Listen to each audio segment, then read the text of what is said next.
Hello, hello, hello, you guys. Welcome to Life Discussions with Dr. Jefferson. I am your host, Dr. Jefferson Brown, and I am here today with our show's producer, Kel, and we're going to start off this conversation. As you guys know, whenever there is a broadcast on this platform and it is X-rated or inappropriate for young audiences altogether, we tend to, we tend to censor the release of that content. So we try to do that stuff when it's a little bit later, give people time to put their kids down to bed, etc., etc. So we can make sure that we're in a good place, in a safe space to navigate these particular conversations. So if this is your first time here, go ahead and hit the like and the subscribe button, because this is going to be a very interesting show today. As I've mentioned in the content that is in the description below, it is often said that women in modern day America dating society and women in general in 2024 are a bit delusional. And as you know, we have the accountability conversations on this platform. And in general, we like to talk about things that are controversial topics, some things that are not necessarily the popular opinion, or they may be difficult to digest. Let's put it like that, right? However, it's important that we have these conversations, because I do feel like some of these conversations, all of the conversations we have on this platform in some capacity, do have a tendency to impact the Black, brown, and or melanated community in America and abroad. It is my intention to bring about awareness, to have these topics for the sake of discussion, but also informational purposes, right? To increase the level of transparency that we move with as society, but also the level of comfort that we have in navigating the difficulties of life.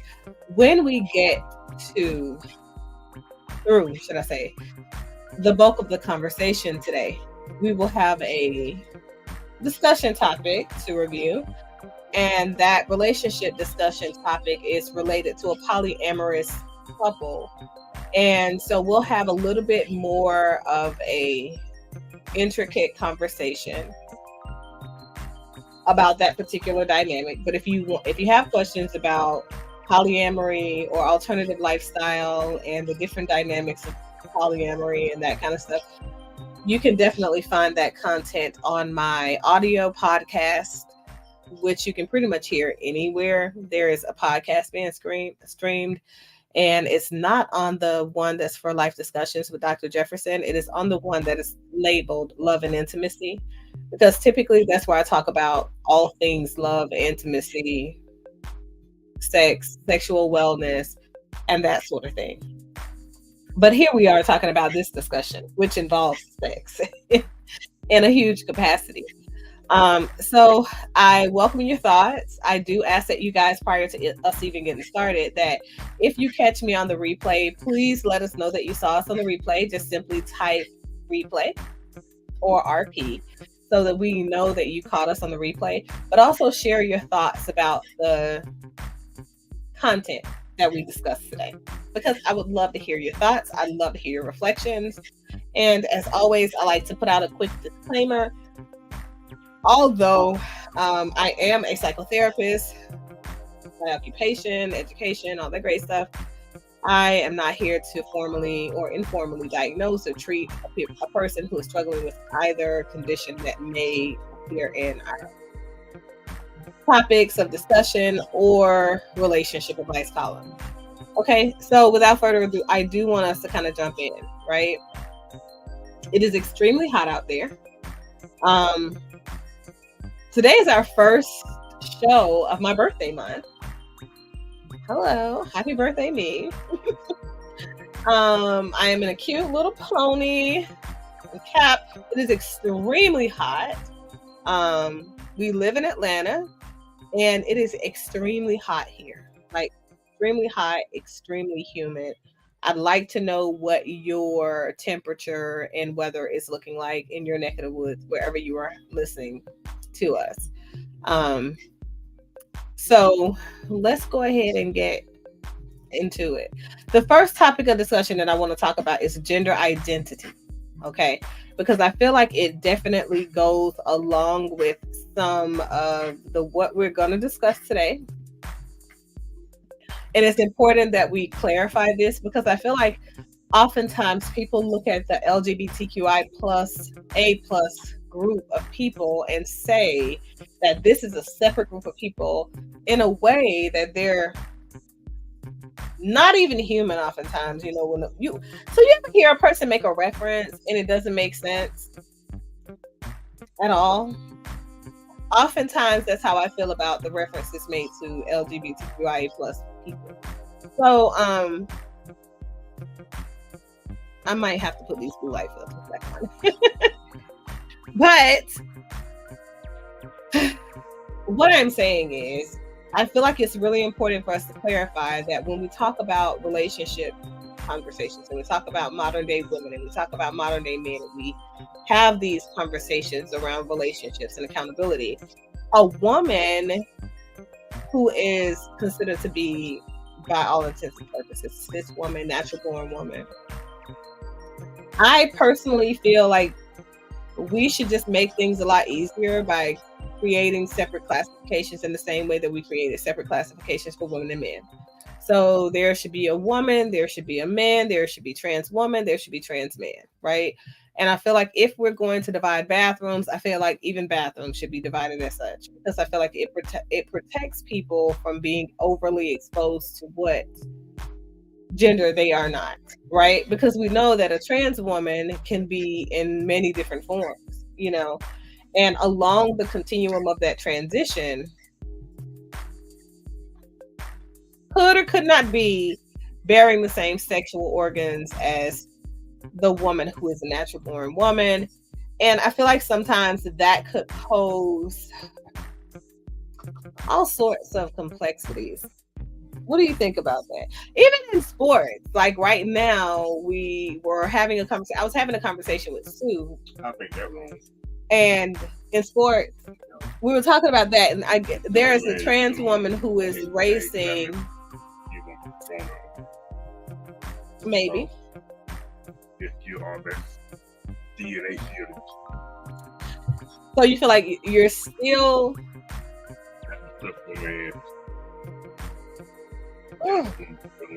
Body, what you want to call it. They still got real own body, still a man body get made up. Okay. Still, no. Genetically, there are several factors. There are several factors that are different, in fact, from a woman and a man for a trans person. So I think that's the reason I feel like there should be a separate classification. Even with the Olympics, within sports and stuff, I feel like we should appropriately label genders. Appropriation means... They had their own thing, well, they do it against each other. Right. So that's what I'm saying. So I don't feel like it's appropriation to the extent that it's... Paralympics. Right.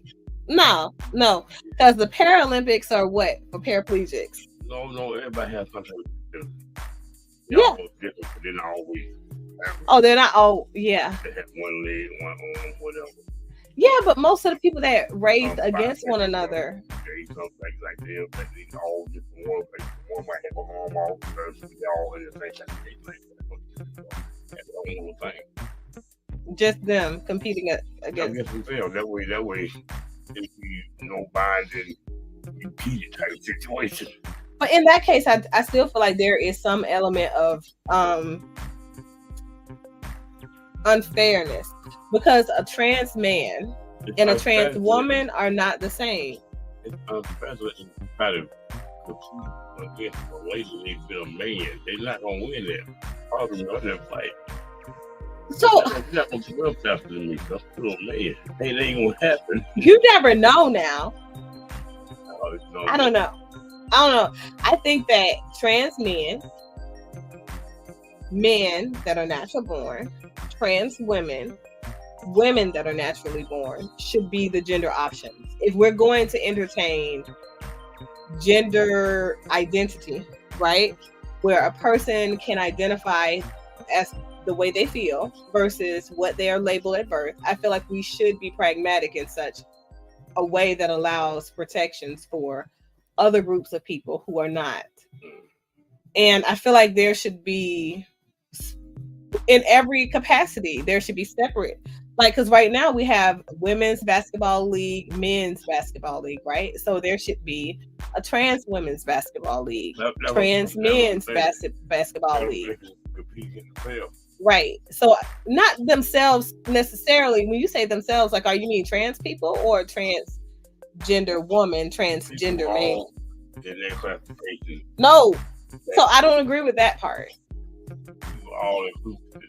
Because it still makes it not fair. Because just because you're a trans person doesn't mean you started off on the continuum as a man or woman. Automatically. Well, on your last phase, you should be at that.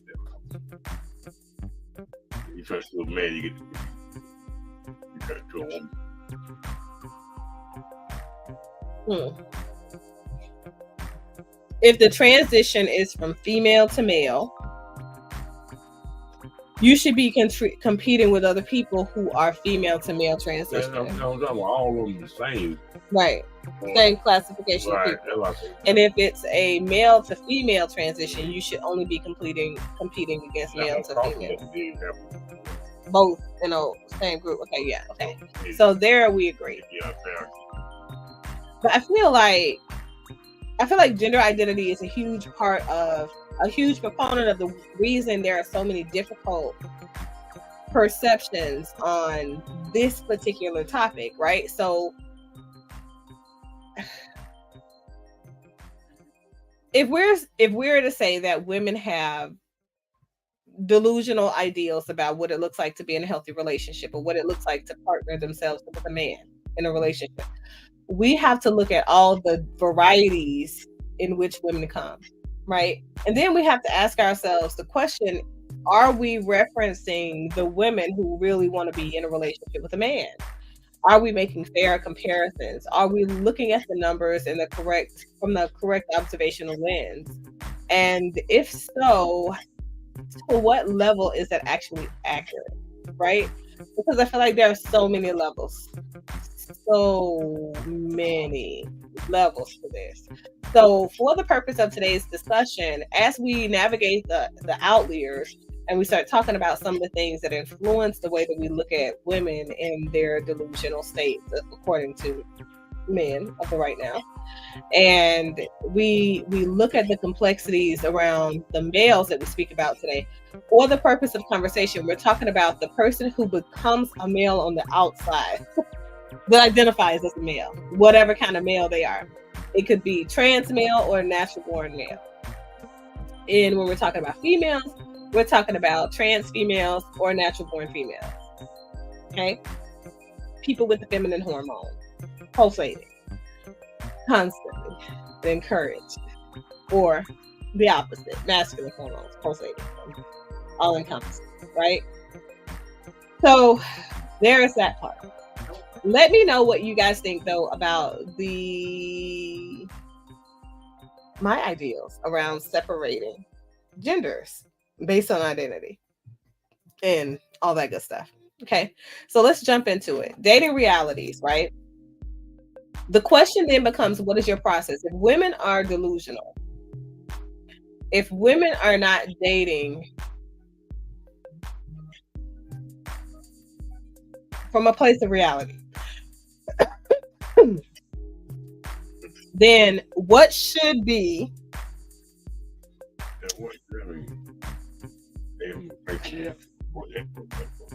It says that women are delusional because that's what guys are saying. When Kevin Samuel says things like, "Oh, I can't make this shit up," right? So when he's saying, like, a woman saying that she wants a man that makes 6 figures, that's going to pay all of the bills, that are going to be responsible for the overhead in the household, that's going to cater to her, that's going to, be the breadwinner, right? But she's a woman who doesn't know how to cook, or doesn't plan on cooking, or, you know what I mean? She doesn't plan on. It doesn't mean she has nothing off. And we're going to talk about that, because here's the thing, right? Exactly. That ain't what happened. Well,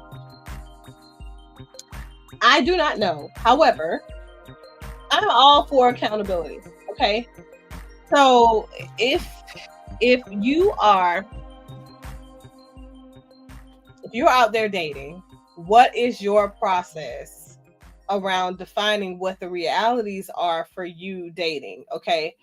The women that Kevin Samuels often has these highlights on his show about, right, are women who have said, that have fully endorsed that they want to be in a relationship with a man that's going to do all of the things for them that I mentioned before. They want a man that's going to make sure that he is making all of the money and he's paying all the bills with all of the money that he's making. He's providing for her, giving her everything that she needs, adequate protections, and all that good stuff. But also, he allows her to have the freedom to reign, do whatever she wants to do, and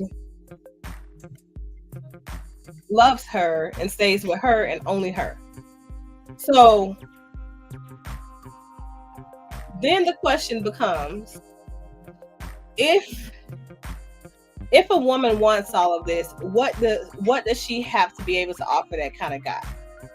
Kel says she must at least be able to cook. She must look like something. She can't be ugly, all that stuff. So it says that men, what makes a woman of substance then, in your eyes?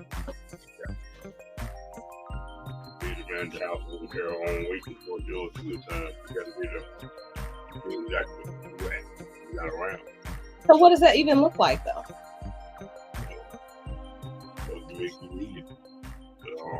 When you say manage the household in your absence, what do you mean by that as a guy? Making sure everything's in order by the time you get home, everything's done, what needs to be done, whatever. Like you said, you do what you want to do, right? Mm-hmm. She might take her day, don't do nothing for the house, just be out. Come home and nothing cooked, nothing done, house all dirty, whatever. So she has to know how to at least clean and maintain the house. It's not that. At least I have somebody who can't do it. I have the money to provide. Okay. She ain't gonna do it. Somebody got to do it. Is it a fair ask for a woman to expect a man to be faithful to her? This man who's doing all of these things and providing for her. Do you think that a woman then has to allow him to cheat? Allow him to cheat. Yeah, because he's cheating. I mean, so about that, but sometimes it'd be the opposite. You do all these things, and that they have so much time that I don't cheat. That's true. So that's true. Well, how you get to that? I don't know. That's true. The maintenance man was the thing. The mailman was the thing. The whole man came by twice. This time he had a box. He had a box. Yeah. He needed to pick up a package. Okay. So you think boredom leads to a woman cheating because a man is out there doing all the things that a woman said that she wants out of a man? She gets away because you know it's gonna be done. So she's supposed to fight me beyond, but you know it's gonna be done. So they fall in the area of sex most of the time. Sex. Yeah, if they conversation, it's too many mind to lead to sex, but it kind of go both ways. Okay. So that's fair. That's a fair assessment. Do you think that men are looking, well, you're a man, right? Mm.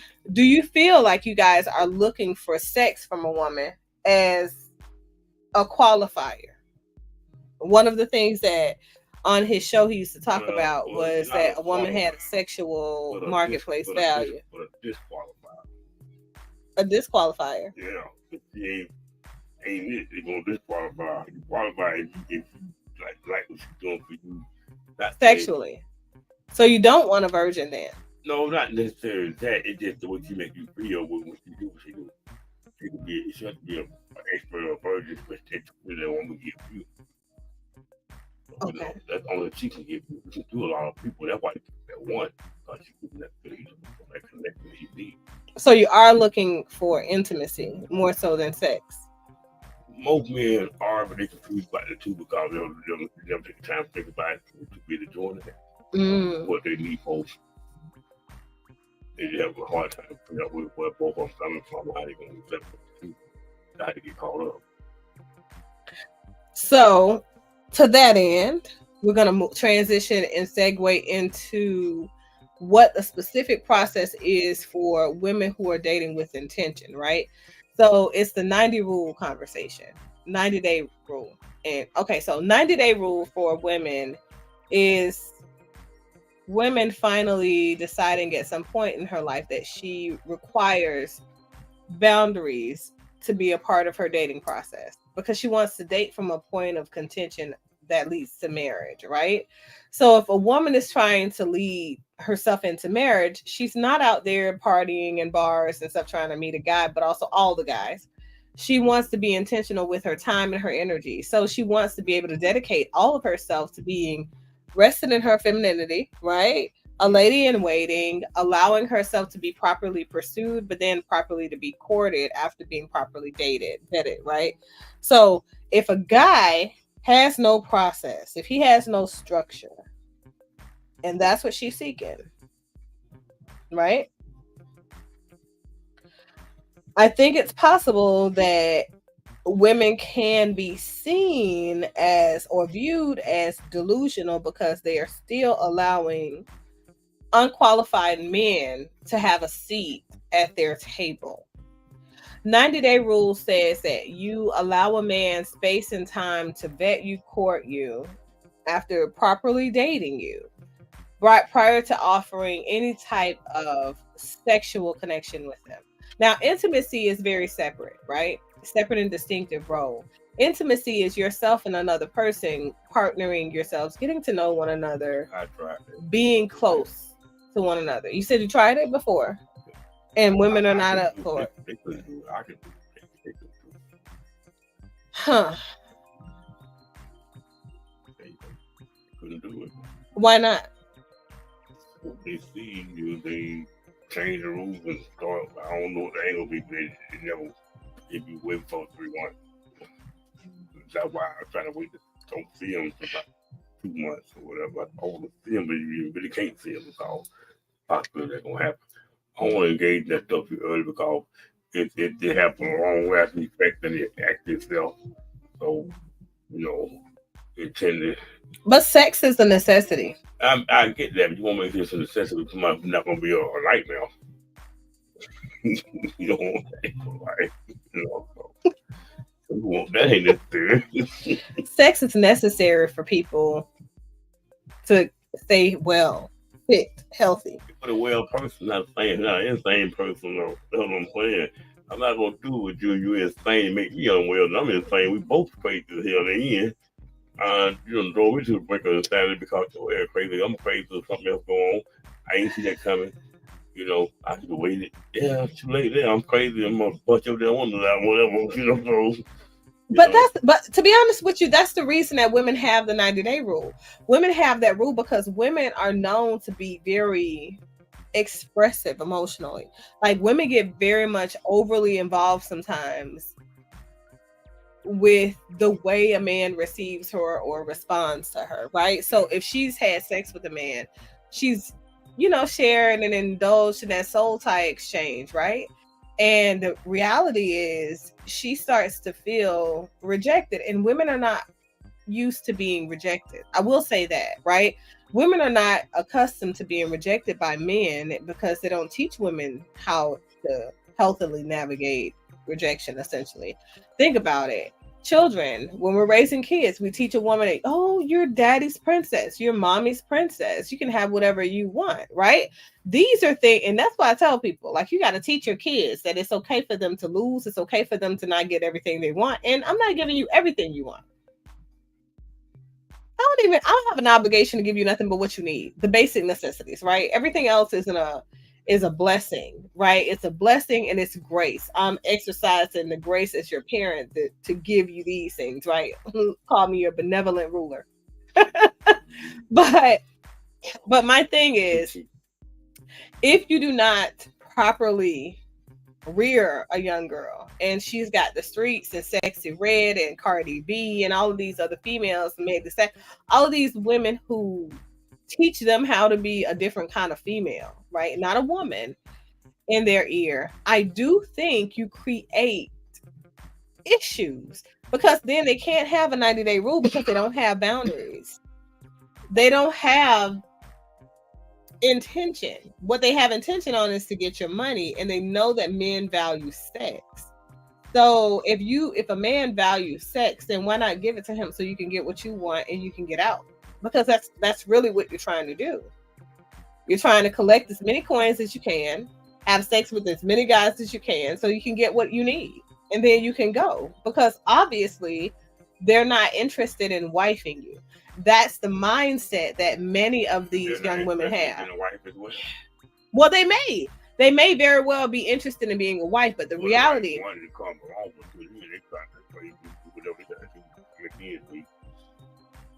Okay, so what happens if she is trying to be your wife, but you are not necessarily trying to give her the title? Because here's the thing, men do, I will say this, and a lot of folks think I think everything Kevin Samuels said out of his mouth was a lie, blah, blah, blah. But the reality is he was teaching principles just from the wrong lens, in my opinion. Now, I do believe that tough love is a necessity sometimes, and I feel like it can be extremely helpful, right, in helping people come out of a dissonant state of being, right? Not delusional, but dissonant, because we can say that we want a thing and not be doing the things that we know will help us get the thing, right? We're doing the polar opposite. So that is what dissonance is, okay? So the reality is a 90-day rule, it reincorporates boundaries, and it draws a woman back from pursuing her own interests in taking from the man and manipulating him in that way, allowing him space to make the offer of the relationship. Because like I said, men do control access to relationships. So the type of relationship she's trying to get from you is based on what she gives you or shows you. If she has a 90-day rule, it allows a woman to then show you the content of her character and additional assets that she will bring to the table being with you, right? But if you as a man are not ready to receive that, how do you expect for her to not take you for everything that you have? That's my question. Because at that point, that's what you're telling her. You're telling her, listen, I'm wasting your time. I'm getting your vagina. I don't care about what you have to offer outside of your sex.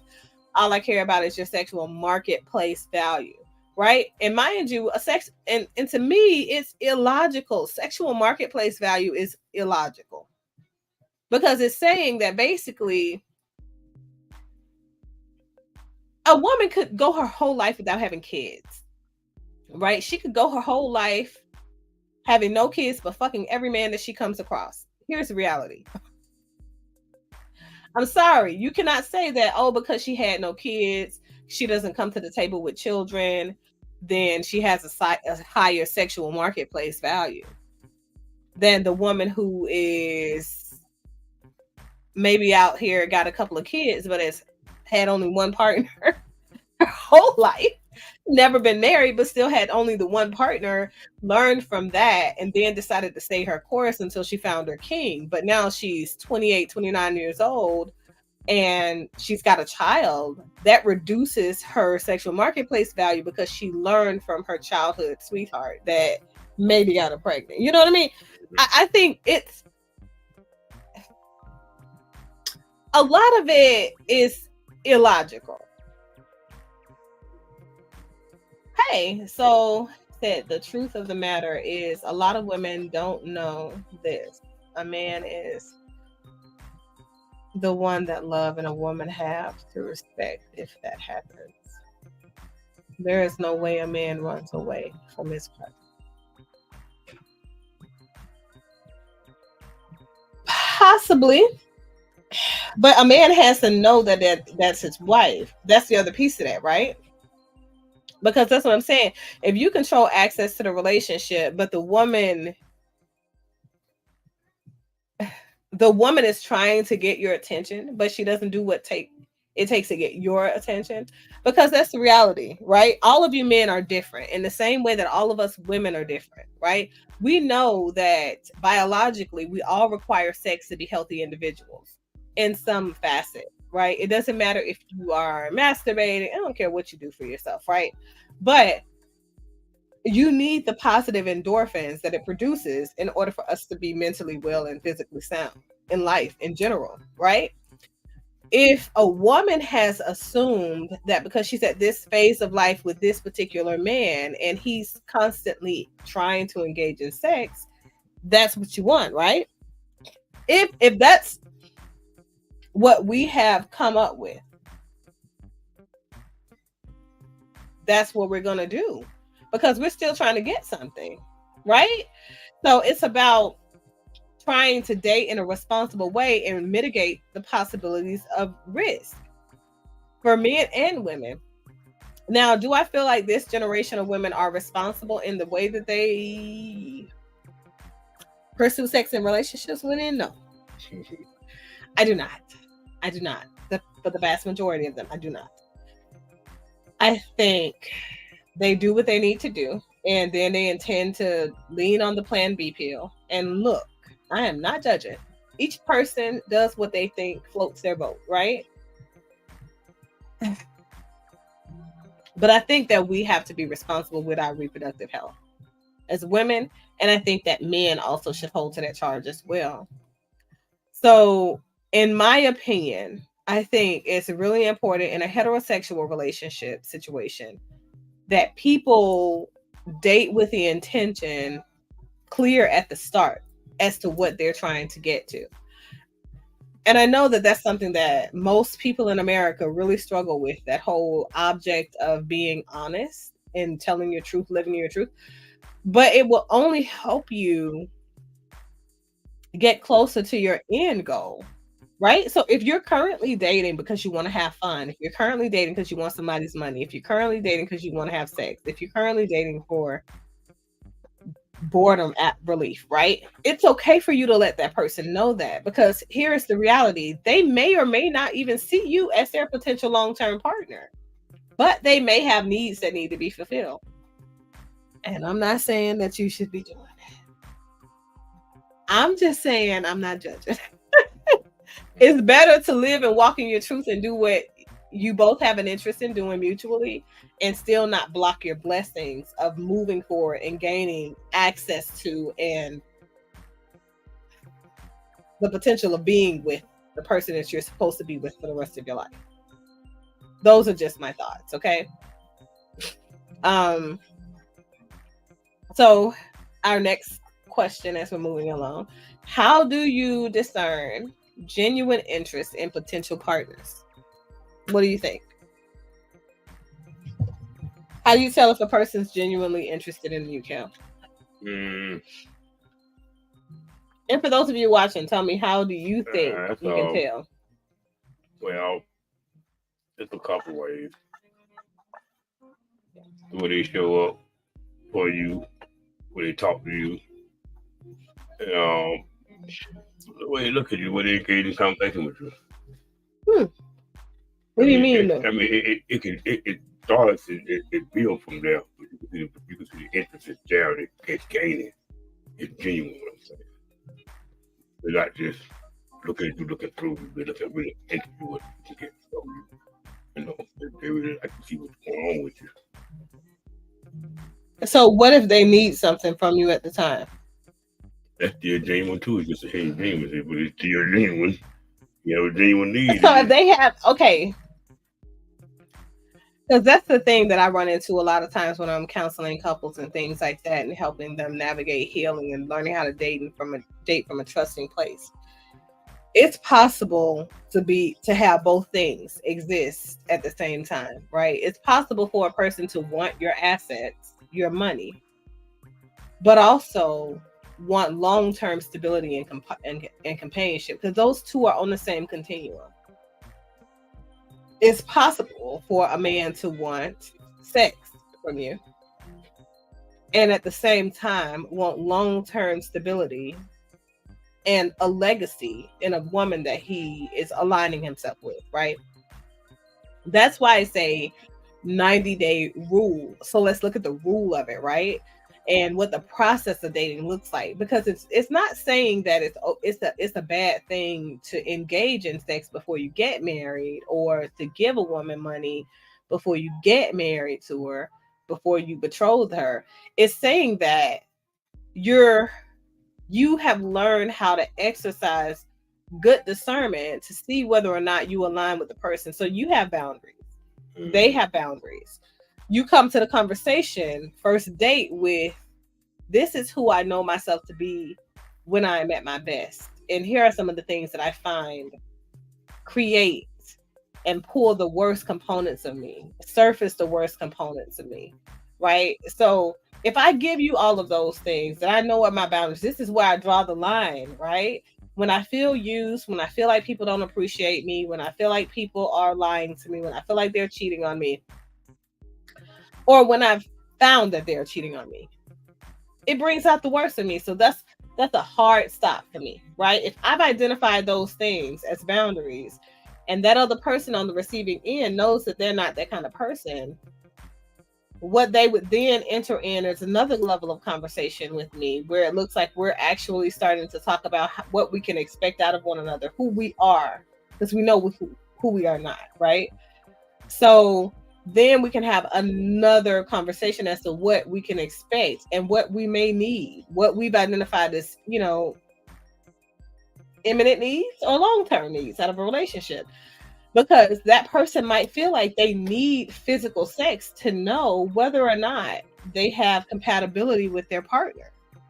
Because sex is important. Even though I always say stay away from sex first, sex is an essential component to a relationship. Even if you don't believe in like sex being a show of faith or a show of love, or a symbol of emotional affect towards your partner, let's just say it's just a physical thing that helps us achieve our end goal, right?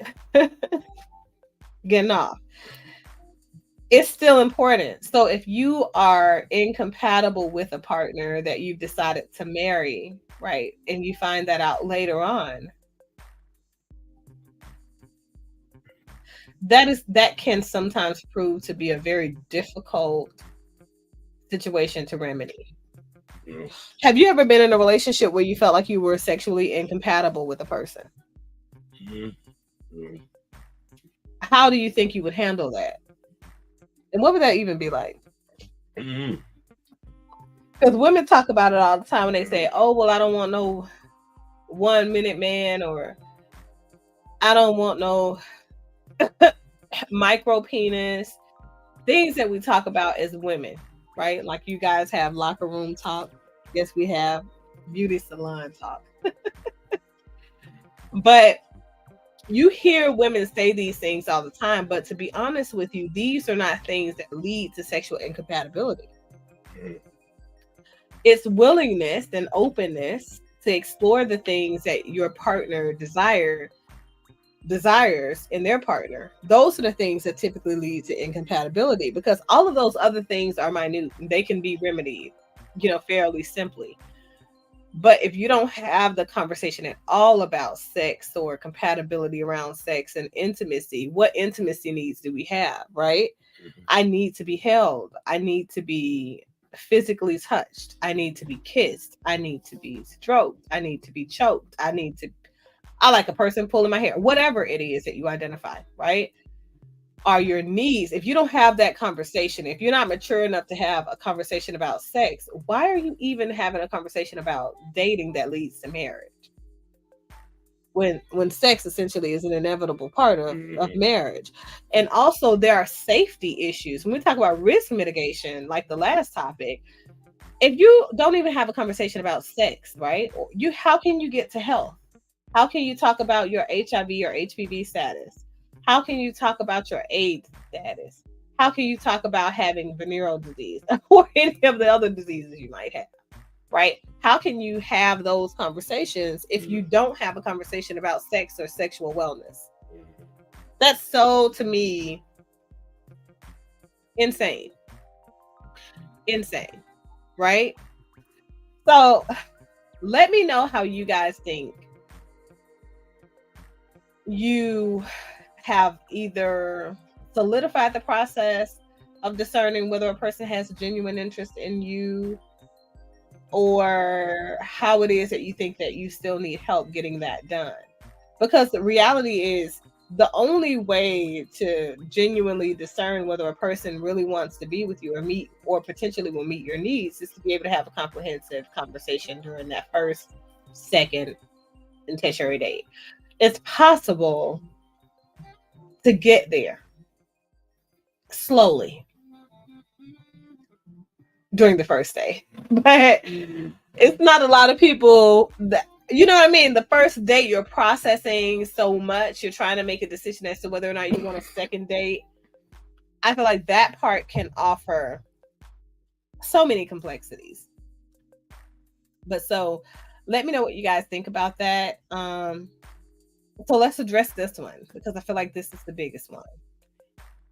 This is where I feel like so many men think women are delusional in modern day society.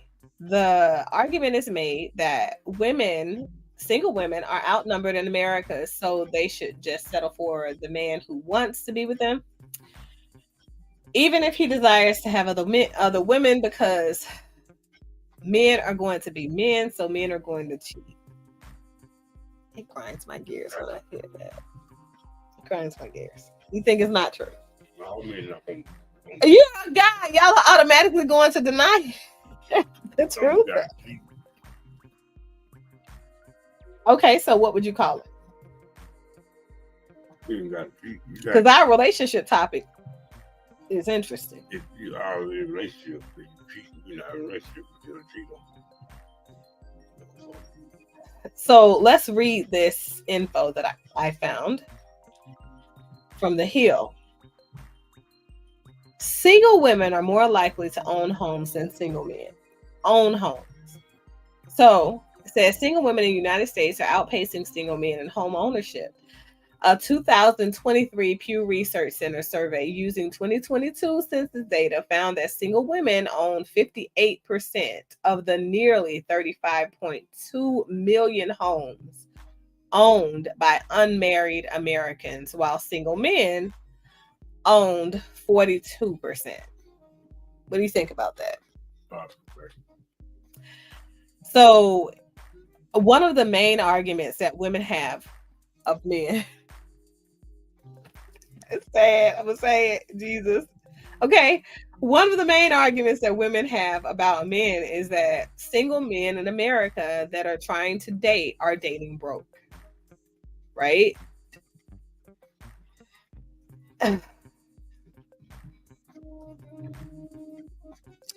And they live with their mothers that also are single women because they never married their father. Do you feel like that's an accurate depiction of Black men in America? That's the point of contention with Black men in America. I I can defend and not defend that. It kind of goes, no, good and bad. It all depends on how you got it. But how can a man be comfortable being 35 to 45 years old with no ambition, no career investment at that point that's leading to retirement, no real estate property to call his own? No. That's the only question, but he's no existence. He just he shouldn't want himself for that reason. He has nothing off his own self. What you thinking for? What you trying to gain? You have like I said, whatever. You have to leave nobody on. Give anybody while you here or gone. So, take up space to do what right for your mama. That's it. Figure it out. Watch this. You still look what you like. That's about it. Oh my. I mean, that's all it is. I mean, you run from real life, I guess. You won't be a man. You won't be a man. Oh my God. So he said he was having a relationship with a woman in Canada for the first time. He reached Canada. She wanted him to have sex with her, right? And after he refused, she told him basically that he should basically be gay. That's interesting. And I agree. I think that you did the responsible thing in that scenario. That's he gay because he don't want to do it. Yeah. Oh, I heard it. I didn't think about that. That's crazy. That's insane. So women, okay. I don't want to do you. I don't want to do you. Don't mean I'm gay. I think men have the right to choose if they want to engage in sex with a woman.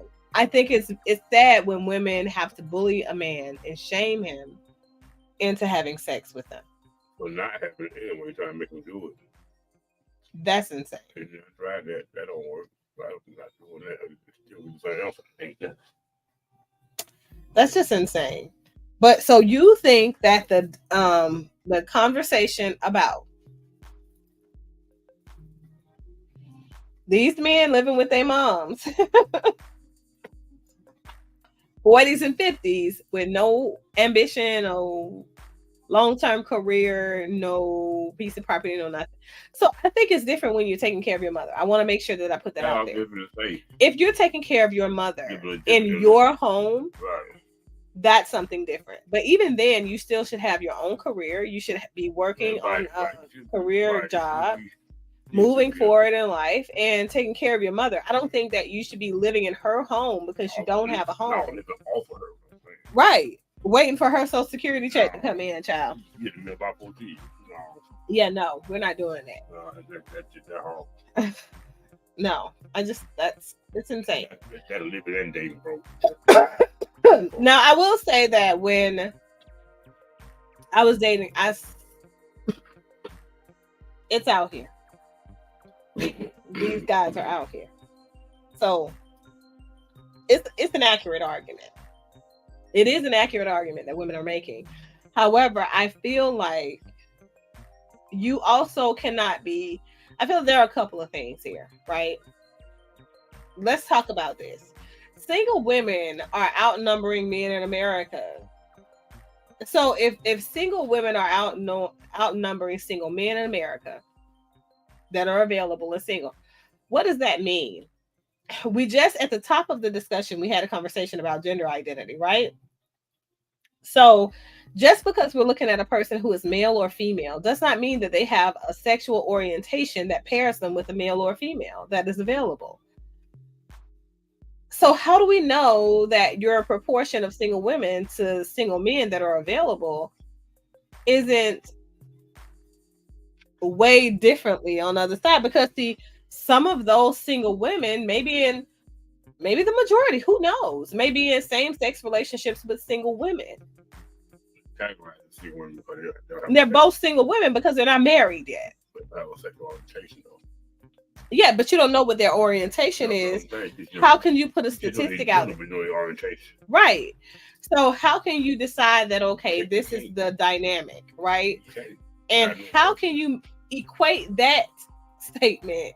How can you pull that statement in and then make women want to settle for a man who is unfaithful, disloyal, untrusting? Here's the thing. If a man does not want to be with one woman, it is okay to say, I do not want to be with one woman. If he does not want to be married, it is okay to say, I do not want to be married. Mm-hmm. If he does not want to be in a relationship, it is okay for him to say he don't want to be in a relationship. Mm-hmm. Man, let me speak to the man for a second. Self-worth is everything. You are worth nothing if you're skirting around, going from vagina to vagina, sticking whatever you can get your penis in, because you feel like that makes you a man. That does not make you a man. It just makes you a male with the penis and sticking it from woman to woman. It's what you do and how you stand on your word, whatever word you give, that makes you a man. It is who you are. It's the contents of your character. It's the way that you defend your woman. It's the way that you defend your brethren. It is the way that you hold high a regard for human life and human decency. It's the labors of your love. It's the way that you labor and you show up every day and you teach one. Each one teach one, reach one, right? It's the way that you show up and you cater to the children of the world that need you as a force to guide them. It is the way that you show up in your household and you lead it, whether your household is with a man or a woman. It is the way that you show up, period, that shows the magnitude of man that you are or are not. Really, that's what it is. Do not think that you must go out and MGTOW, go along with all the rest of the guys and leave and divest from women. Do not think that you need to now womanize the women. Do not think that you need to compete with women because you have no competition. Women are of no competition to you. You are not the same. So the reality is your only competition is yourself. Because oftentimes people are like, oh, well, men have to compete with one another. No, you do not. Men have to learn how to stand on their own faith, on their own belief, and define who they are from within. Their previous versions of self has to exist in a way that they can identify, they can see, and they can say, oh, I remember that used to be me, right? Men have got to get that level of confidence because at the end of the day, without man, we are nothing. The reality is men did build the world that we live in today, but they also tore it down. And without woman, you cannot be guided to move yourself away from your emotional responses and tearing down what it is that you build so abundantly. So I have to say, men can be their own enemy, but social comparisons will be the downfall of you before anything else. Don't compare yourself to other men. Definitely don't compare yourself to women because you are not them. You are not us and we are not you. We're not in direct competition. We're not even trying to be your equals in that way. When women ask for equality, I want to make sure I clarify this for women and men. The feminist movement is about women wanting to be recognized equally as human beings who have a basic and intrinsic right to the freedoms of life and liberty. That's it. That's it.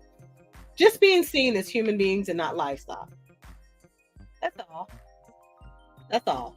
Doesn't mean that we don't want to follow your lead. Doesn't mean that we don't want to be your dependent. Doesn't mean that we don't want to be your friend. Doesn't mean we don't want to be your companion. Doesn't mean we don't want to be your force that speaks life into you every day. Because we can be all of that. But we must first be recognized as human beings. That's it. That's it. That's all. So you don't have to do all of that other stuff. Because then you're kind of pouring into an empty well with a hole in the bottom that's going to continue to drain whatever you put in there and never produce any water that is sufficient for you to consume. It can't purify anything. So the reality is, men have to find themselves in a position to where they're able to accept the fact that they are who they decide to be. You are who you decide to be. But that also requires personal accountability. You have to account for the magnitude of your malehood that is flaunted around and spread around the world. And now you've got kids everywhere with several different women who have no idea who one another are, right? These are things that I think that men have to grow comfortable with accepting accountability around, because these are things that can also come in remedy, because these are their things. Okay? I am a woman who believes that men should be minding the business of men, right? Women should be minding the business of women. As a woman, it's our job to make sure that we hold things together. Why? I just told you that men can build things. Yes, they can. They're brilliant. But they are literally the source of all destruction of human life. Every time. Think about it. Go throughout history. Regardless of culture, men have waged wars fairly and unfairly. They have torn cities that were built up by their own hands, torn down dynasties for illogical purposes, just for power, for notoriety amongst other men. Social comparison. There you are again, right? So the reality is, if we do not allow men to do the things that men do, if we don't create spaces where men can feel safe being who they are and growing into the level of accountability that is necessary to elevate them, if we cannot continue to speak life into them, right? Criticize as necessary, but not overly criticize. If we cannot be their ally, right? On the other side of the fence, not competing, then we are of no use to them. That is the reality. So I don't think that women need to settle because man is going to be man, and that equates to man is going to cheat or be disloyal, because I feel like there are a ton of loyal men out there. A ton of them. A plethora of them. I have not had these men that these women speak of. So I'm telling you, I know that they exist. Men of honor are all amongst us. It's just about whether or not they allow themselves to step into their full capacity to be that thing, right? And I think that that's also a decision that men ultimately have to make. You know, we can't make it for you guys. So I think that settling is definitely inevitable. We all have to settle.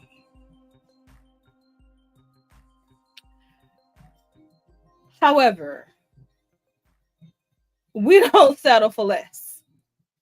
We settle into what naturally encumbers our completeness, like what makes us whole, right? What speaks life to us, in us, within us, and what we also speak life into. That thing that is a natural complement, that element that is an ebb and flow to our energy, right? That is what we settle for. We settle for what we deserve. We don't settle for what we don't. A settlement does not have to be a loss. So I think that people have kind of gotten it in their minds that they have to be lesser than, and they don't really qualify for what it is that they are saying they want. Because you've got people who are supposed to be encouraging you to reach for the stars, right? In a realistic manner. Telling you that you are delusional. They're literally gaslighting you. So the reality is, if men didn't have to gaslight women to get women off their high horse, I don't think that they would. So it requires both to acquiesce, right? It requires both to submit to some level. It requires both to do the things that they need to do to better the condition of the other, right? So we have to learn to be people that are give and take. Okay? That's what I feel. Right? So then we can settle for what makes sense for us in the grand scheme of things, right? So I don't know. that's just how I feel. You guys are welcome to share your thoughts. Let me know how you feel when you catch this. We're going to move into the topic of discussion. I copied it from my email.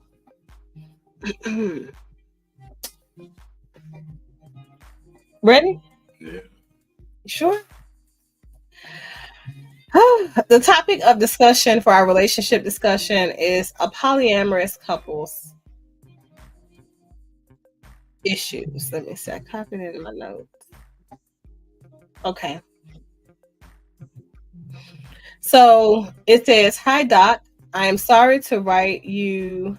Hold on, I have to put this big enough for me to see. I thought I was doing myself justice. I was not.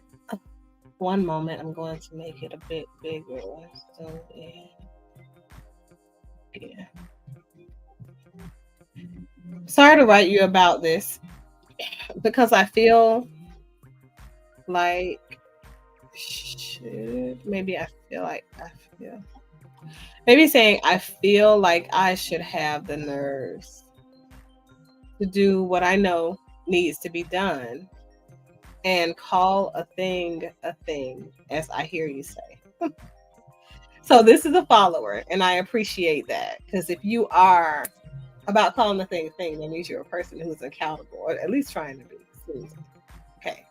So I am a third leg vetted 20 years ago, and can't even write with this hand. You have a good memory. You keep track. Vetted 20 years ago, and I actually met my couple. Okay. At one of your seminars back in the day in Seattle, Washington. Okay, Seattle in the house. Pushing forward, we vetted our fourth through me. Okay. And we're complete as we are. Okay. Fourth of me, and we're complete as we are. As previously agreed upon. Male, female, male, male. Bros, though, dynamic. Okay, now it's making sense. Okay, I'll explain this dynamic to you guys in a minute. And before you say it, I have tried the traditional steps of gathering the fourth to have the conversation with the primaries, but he is afraid. For the past 4 years following COVID, we have been noticing the two of them regularly going out together for separate dates, and they come back smelling like fish, if you know what I mean.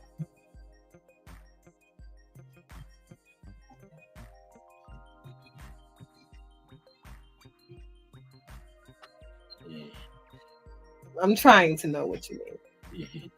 My mind is wandering. It has gotten more frequent this year, and we are no longer happily colliding, as they are never home. Maybe he meant cohabitating, as they are never home, and now I think they are taking trips with women. How do I bring it up without being invalidated? Because when I speak to our man, he shuts down and pulls even further away, saying he is just overworked and stressed out. But I work and provide for us all as well. Please help.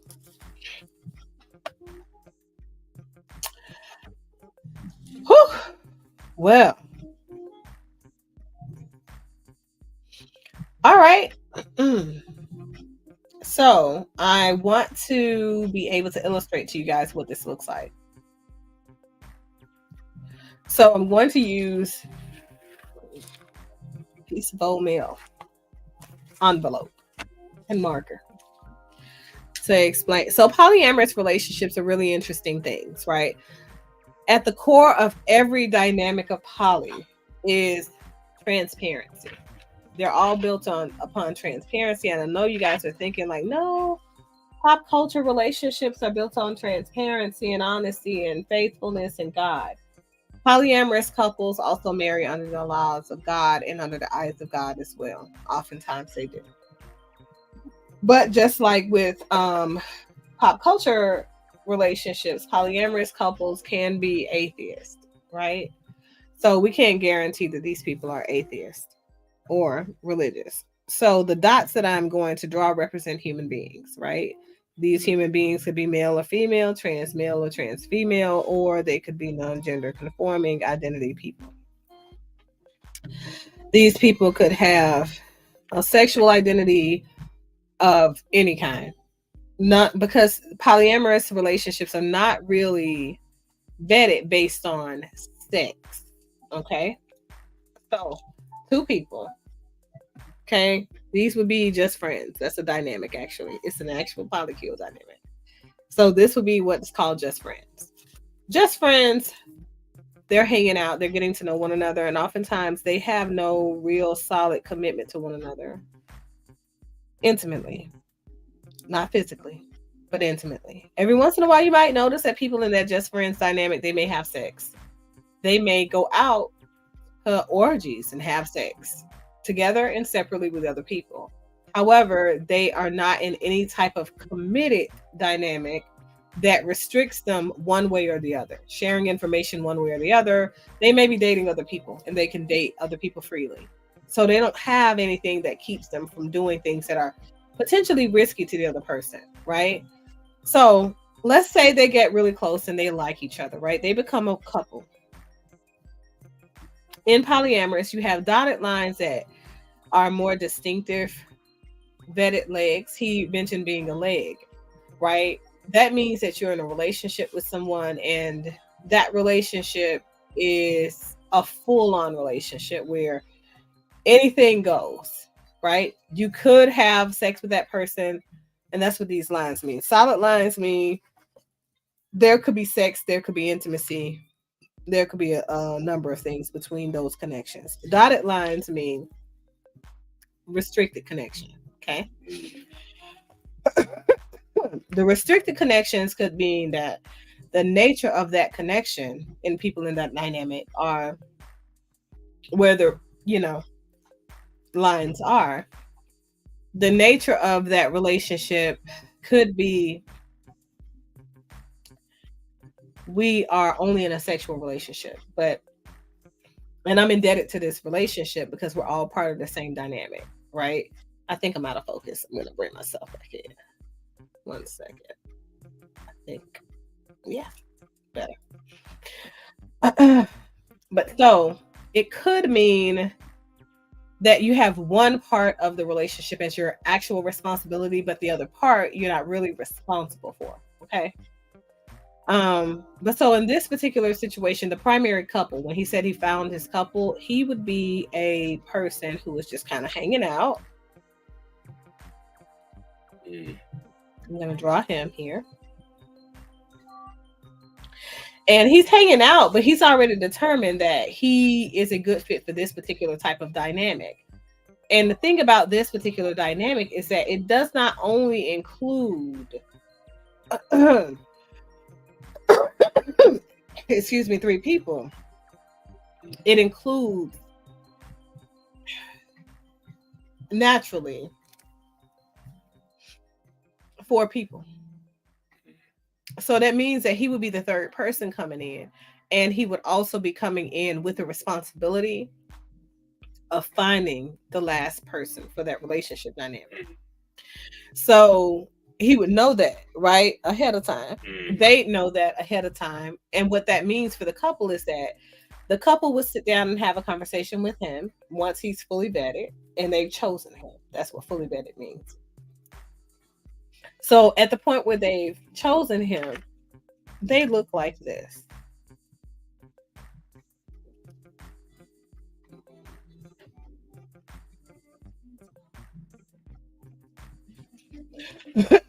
And this is called a triad.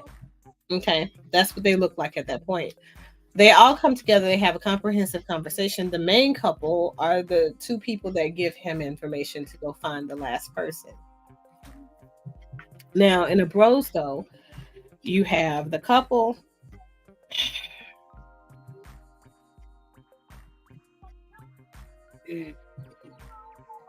What's that word? Oh, Brosa. what's up, man? But you have the couple, and then you have whomever it is that leg is responsible for going to get, right? So that would be the fourth right here, right? So that person would go find this person out of several people that are available, and they say, oh, okay, I think this person meets everything that you guys told me that we need for you to, whatever those, responsibilities are, whatever they're looking for. So once this person is brought into the fold, now they're a part of that relationship dynamic. And it looks like this.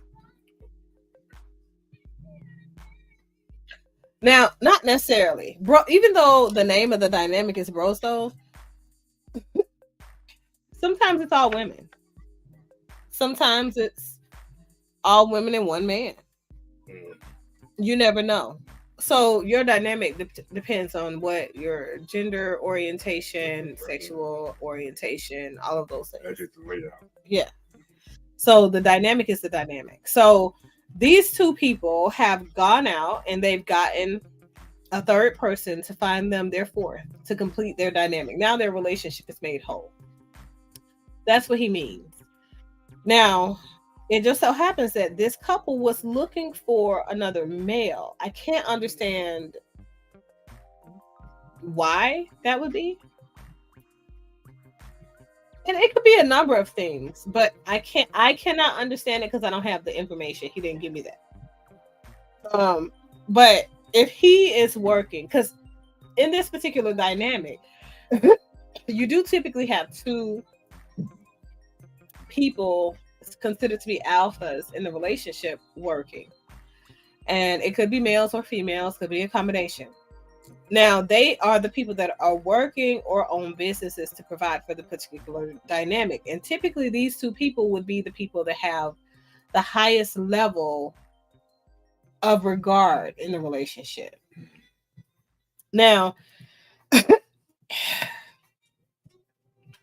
I can see if it is true that this person is actually cheating with the primary, secondary partner, how he can be overworked and stressed. Now, I'm not saying that he is, because you're saying that that's your partner. So there's that. Now, typically, what will be required, because these lines relate to fluidity and communication. You see, that's all closed and everybody has access to everybody. However, it still defines that there's a power couple within that dynamic. So that means it started off with these two people, right? So they're primaries for the relationship. So in those instances, it's okay for them to date separately. It's okay for them to, when I say date separately, I mean each other. Let me clarify that. It's okay for them to date one another separately without having to include these other two people that are a part of that dynamic. So, but it's not okay for them to go outside of the relationship without first prior authorization with the other people in the relationship and decide to date new people, right? Because let's say they decide to add someone else. The fourth person would be responsible for finding that person, and the couple would be the people that actually go out to date them. You understand? I'm hoping y'all are tracking. Because it's different from what is called a solo poly, because in the solo poly dynamic does move to a V, moves to it, right? It has one sole member that operates as that power couple. Okay, so in that situation, just the sole member would be responsible for dating any additions to the entire system. But okay, so let's move here. Let's look at this. Okay, what is required is the fourth and the third person would have to call those two people in the main dynamic, or the main couple dyad. They would have to call them in for what is called like a family team meeting, right? And talk about what the concerns are. And that's the reason that person mentioned that piece. he's tried traditional means of trying to get some level of resolve, because he has to call that. He has only two ways he can do it. He can go directly to the other provider, because he's one of the providers for the relationship.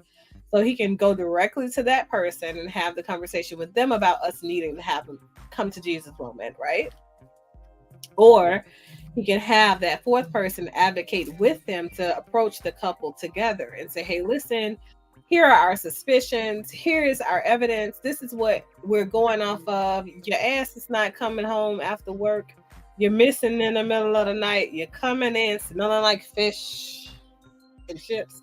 That's what he's saying. I ain't say that. How do women smell like fish out here? What are y'all doing? What are y'all doing? Inquiring minds would like to know. I want to know. Maybe because I don't eat seafood. You are what you eat, right? I don't know, but hey, that's what he said. I didn't say that. If that is something that is happening in your relationship, okay, I'm going to give you, and I wanted to give that overall overview to you, right? If your relationship has been completed for 17 years and you personally have been with this person for over 20, if I recall, right? Mm-hmm.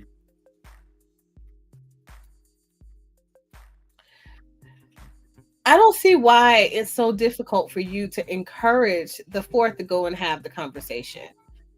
But you have to allow that guy to be accountable for his actions. If they are needing another woman, and that's what you're suspecting, or if you feel like they now want to shift gears and not have men in the dynamic, you know, outside of them,